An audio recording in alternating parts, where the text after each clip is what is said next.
अगर इस पॉन्ड का पानी पी के हम 3 दोस्त हॉस्टल में जाते हैं और हॉस्टल में छरछरी का माहौल बना देते हैं, रुक ही ना रही डॉक्टर। क्या? टट्टी।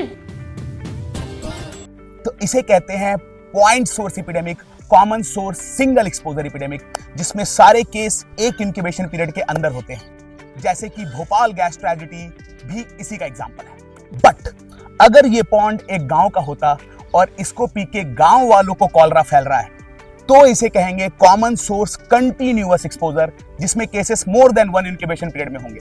इसके 3 और कॉमन एग्जांपल हैं typhoid Mary, milkman distributing contaminated milk और contaminated batch of polio vaccine. इन सारे केस में केसेस शुरू तो कॉमन सोर्स होंगे बट फैलते जाएंगे, कंटिन्यूअस एक्सपोजर होंगे। थर्ड टाइप की एपिडेमिक है प्रोपागेटेड एपिडेमिक। जैसे आप उन बतख को देख सकते हो जिनसे स्वाइन फ्लू तो सुअर से फैलता है, बट एवियन इन्फ्लुएंजा इन बतख से फैलता है। और avian flu, swine flu, Covid, इन सब में आपको याद है पहले कुछ केस फिर large secondary wave of case होते हैं। तो प्रोपागेटेड एपिडेमिक की यही खासियत है कि वो एक तो पर्सन टू पर्सन फैलता है और दूसरा उसमें सेकेंडरी वेव ऑफ केसेस होते हैं, और of course cases more than 1 incubation period से होते हैं।